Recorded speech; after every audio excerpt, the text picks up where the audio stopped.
Antes que nada, qué bendición, bro. Gracias. No inventes. Gracias por venir a Ensenada, gracias por bendecir no solamente a esta congre, pero a decenas de congregaciones del estado. No solamente de ese estado, hay gente que viene de California, hay gente que viene de Sonora, hay gente que viene de el DF, hay gente que viene de un chorro de lugares, hasta de Yucatán vienen algunos. Y que hayas venido hasta acá y que hayas soportado el maltrato de Volaris por amor a nosotros, nos ministra un buen, bro. y casi siento inoportuno seguir hablando después de la palabra esa, casi siento como que necesitamos como que absorberlo, ¿no? El amor que Dios tiene por nosotros, siendo el menor, que nos trata con dignidad, amor y respeto como si fuéramos el mayor, y que nosotros siendo Barrabás recibimos esta libertad. Pero quiero hablar, como que aterrizar a lo mejor algunos puntos que tocaste a tu vida personal, porque lo que yo he visto es que idealizamos a los predicadores y asumimos que nacieron citando la Biblia, y como que no, pues si yo fuera del corte de Andrés Speaker, pues yo también sería como Andrés Speaker, ¿no? Entonces quiero iniciar con el principio. Tus abuelos vinieron a México como misioneros, cuéntanos un poco de eso. Mi abuelita creció en un pueblito en Michigan llamado Wallace. Ella es nieta de inmigrantes suecos a Estados Unidos, y ellos fueron cristianos toda la vida. Mi abuelita creció en la iglesia a los 12 años, en una iglesia hecha de madera, ahí en Wallace, Michigan. Ella recibe a Cristo en su corazón y recibe el llamado misionero a los 12 años. En el 48, mi abuelita hace un viaje misionero a México, a Michoacán, y es la primer cristiana que pisa Erongarícuaro, Michoacán.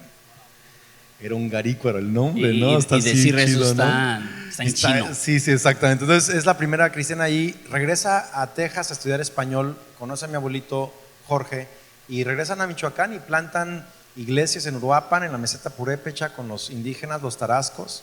Ponen una casa hogar en Uruapan. Hay muchos que hoy son pastores, doctores, papá, mamá, que crecieron en la casa hogar con mis papás. Y soy tercera generación en México. ¿Y tu papá entonces siguió ese legado? Mi papá, exacto, mi abuelito dejó la casa, o sea, abandonó a mi abuelita y a mis tíos y mi papá cuando mi papá tenía 13 años, siendo misionero, pastor, todo eso. ¿Y siguió en México? No, se fue con otra mujer, creo que brincó así como 6, 7, 8 mujeres. Al final de su vida se pudo reconciliar con Dios y con su familia. Pero mi papá vivió muy amargado mucho tiempo. A los 16 años, él recibe lo que él llama un bautismo en amor, un bautismo del Espíritu Santo, que lo cambia, que le rompe su amargura, y él va a estudiar para ser pastor a un instituto bíblico en Nueva York, en Rochester, Nueva York, y ahí conoce a mi mamá. Y mi mamá es así una pelirroja, mega extrovertida, extravagante, Dios bendiga a mi madre. Y se casan en el 74, 75, si no me equivoco. Y yo nazco en el 76. Pero ellos regresan a México y plantan iglesias en la costa de Michoacán, Lázaro Cárdenas, Zihuatanejo. No sé si conocen Zihuatanejo, saben, han ido de Zihuatanejo en Guerrero. Y entonces ahí plantan iglesias, y luego en Morelia. Entonces yo soy tercera generación. ¿Y cuál fue tu experiencia entrando a la adolescencia y a lo mejor a la edad de muchos de los que están aquí, que son a lo mejor de entre 15 y 20 feria de años, 22 años o algo así? Yo era el niño mejor portado del mundo. Del kinder. No, del mundo. O sea, era así, súper bien portado, como hasta los 12, 13 años. Y tuve una de las experiencias que me marcó mucho, fue que yo era el puerquito del salón. No sé si ubican ese dicho acá, el puerquito del salón, que es a quien todo el mundo así le tira grueso. Sí, yo era muy pecoso, así muy pecoso. Entonces me decían, foco de carnicería. Y no, ¿cómo es que eres cristiano si pecas y pecas? O sea, ya te sabes esa, ¿no? Entonces, pero me maltrataban mal plan. O sea, yo te estoy dando así como la versión light, me maltrataban así, mal plan. Yo me acuerdo que en sexto de primaria, o sea, es tan vívido ese momento para mí, todavía me acuerdo específicamente haber tomado una decisión al salir de sexto de primaria, y es: nadie nunca más me va a criticar. Y lo que voy a hacer es que voy a hablar como ellos hablan y hacer lo que ellos hacen, y me amargué.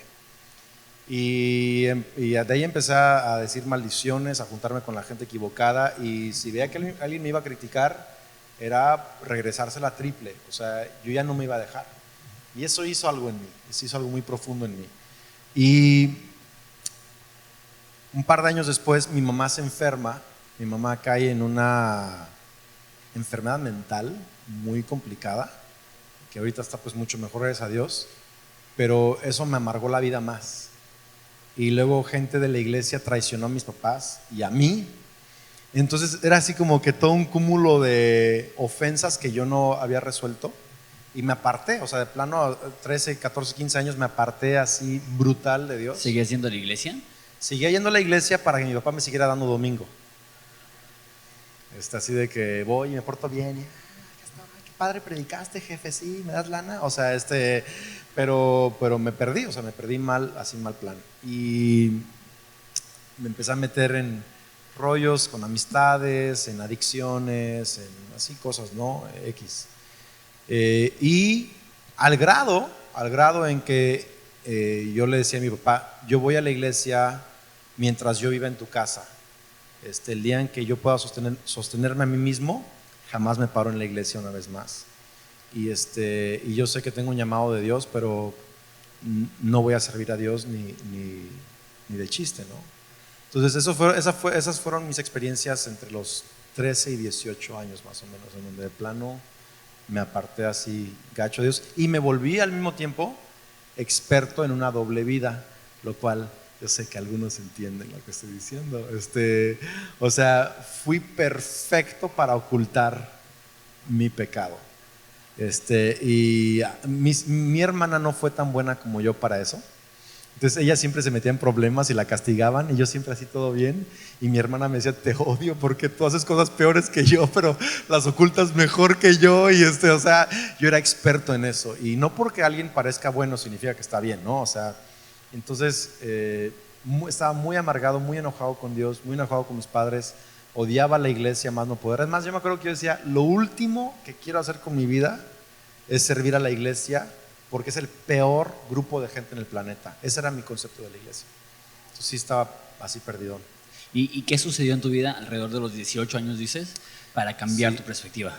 A los 18 años, me acuerdo muy claro estar en una fiesta, en un antro, y estábamos tomando con unos amigos y bailando, y me acuerdo así hiper claro sentir lo horrible de un vacío sin Dios. O sea, me sentí como, o sea, los amigos que antes que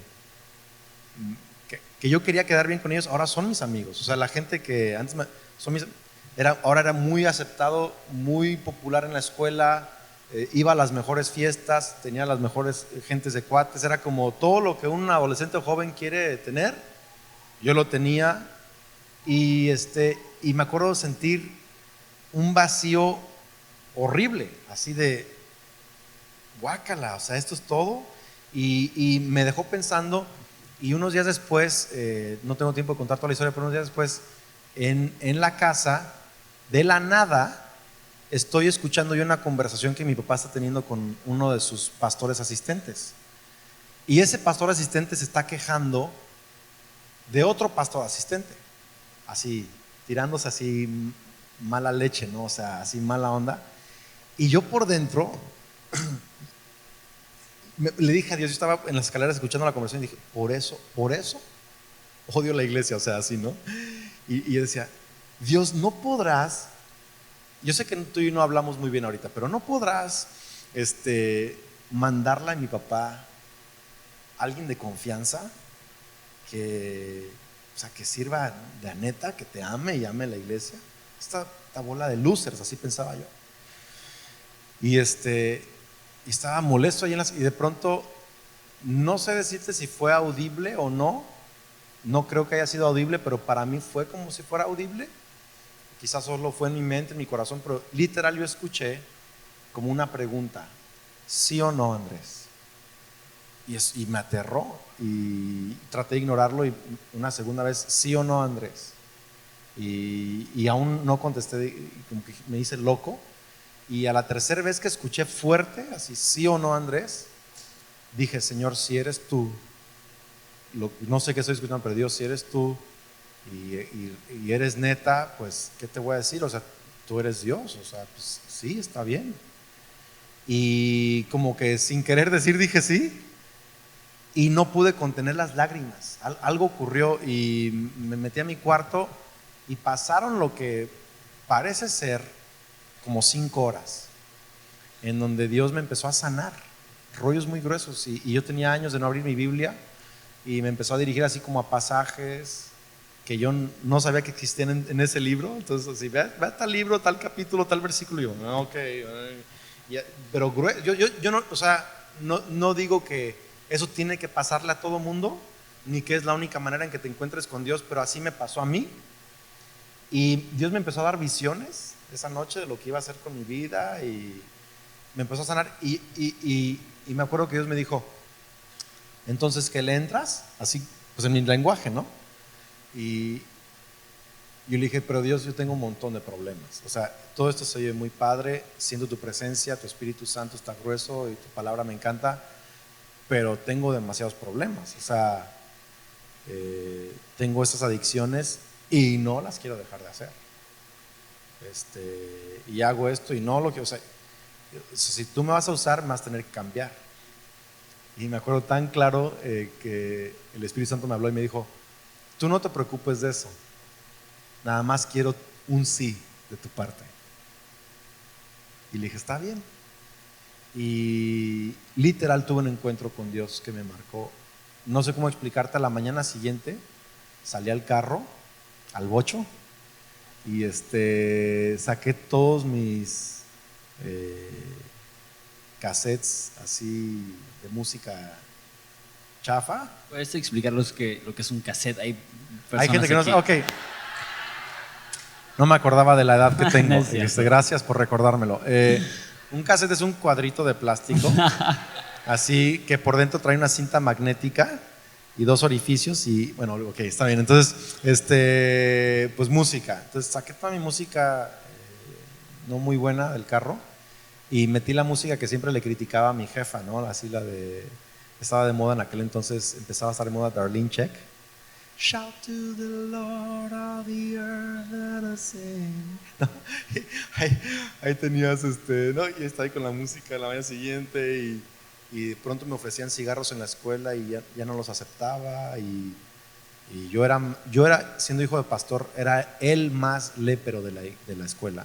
O sea, de plano, el más lépero. Los léperos me decían: ¿qué lépero eres? O sea, de plano era así la cosa. Y raro, porque ya no me salían palabras malas de la boca. Yo así de que, ¿qué me pasó? O sea, qué grueso. Y pues tuve un encuentro así bien, bien fuerte con Dios, y Dios me cambió la jugada. Mi plan era ser economista, años atrás piloto, pero en ese tiempo ser economista, tener un trabajo en Wall Street. Y decía: bueno, soy alto, guapo, bilingüe, inteligente, que me den un trabajo ahí de, no sé, una empresa internacional, y manejar un Porsche a las 5 de la tarde saliendo del trabajo, convertible, por las calles de Manhattan.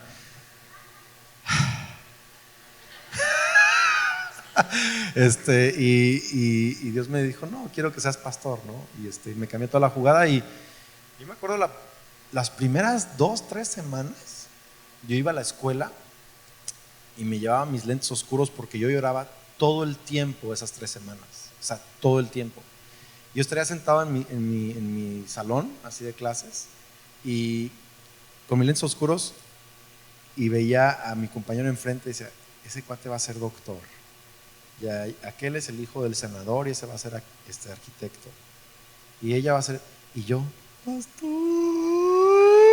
O sea, Sí, que no podía creer que Dios me estaba arruinando la vida. O sea, estaba contento, pero también así como que, ¿por qué? No, chale. Y pues esa fue mi experiencia. Y pues ha sido todo un peregrinaje de enamorarme de Dios y de servir a la iglesia que tanto odié y que ahora amo con todo el corazón. Y para concluir, ¿qué le dirías a alguien que a lo mejor tiene entre 15, 25 años, que está justo donde tú estabas, de indiferencia, a lo mejor hasta peor, resentimiento, cinicismo en contra de la iglesia, y está aquí porque quiere escuchar a Fermín y estoy dispuesto a aguantar el concepto de conferencia o congresos para llegar al concierto, pero realmente sé que a lo mejor son algunos? ¿Qué le dirías a esa persona que su corazón está lejos de Dios, pero en lo profundo sabe, como a lo mejor tú sabías? ¿Qué le dirías a esa persona? Que Dios no es lo que tú piensas que es. Y Dios no es las mentiras que nos creemos y que a veces Satanás acusa a Dios en nuestra mente de una manera horrible. Yo pensaba que Dios, por ejemplo, me quería hacer infeliz. O sea, yo veía a la gente de la iglesia así con como si trajeran algo atorado en el trasero, así siempre amargados, enojados. O sea, de verdad, yo decía, o sea, si eso es Dios y eso es lo que produce Dios, no, gracias. Y yo pensaba que Dios quería como arruinarme la vida. Así que Dios quería que yo no fuera feliz, que yo no fuera sentirme satisfecho, alegre, pleno. Yo lo que pensaba. Y me he dado cuenta, ahora cuando comparo, 20 años después, Dios mío. Ok, 20 años después, cuando comparo mi vida con las personas con las que yo decía, ellos sí son felices y yo no, sus vidas de la mayoría son un desastre. Siguen en los mismos relajos que seguían a los 18 años. Siguen siendo inmaduros, miserables, necesitan dinero para sentirse bien, están así. Y yo tengo una familia extraordinaria, tengo una vida extraordinaria. Dios es impresionantemente bueno. Y ahora digo, 20 años después, Dios tenía un mucho mejor plan que yo. Me escogió a una mucho mejor esposa de la que yo hubiera escogido. Me dio una vida, me ha dado una vida extraordinaria. Veo las caras de vacío, y hablo con ellos y es así como que quieren tener lo que yo tengo y digo, yes. Y yo sé que tú no puedes ver el futuro desde ahorita, pero lo que yo te diría es que si te animas a decirle sí a Dios, Él tiene un mejor plan. O sea, va a valer la pena.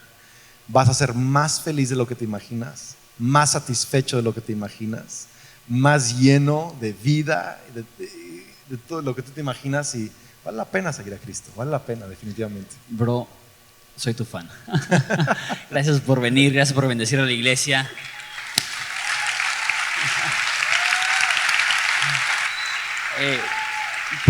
¿Podrías orar por nosotros una vez más para ya dar por concluido ese tiempo de conferencia y pasar al concierto?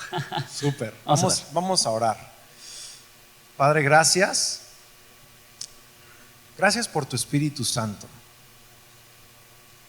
Te pido, Padre Celestial, que tu Espíritu Santo ahorita hable a corazones, que aquellos que están indecisos escuchen esa pregunta, sí o no, que aquellos que se sienten lejos sientan tu amor. Señor, que la revelación de Cristo Jesús, de tu verdad, de tu amor, de tu cruz, de tu bondad, sea clara, Señor, para nosotros el día de hoy. Yo te doy gracias por hacer algo nuevo. Señor, y pido por aquellas personas que sienten que han echado a perder cosas en su vida, que hoy sepan que en Cristo Jesús hay un nuevo comienzo.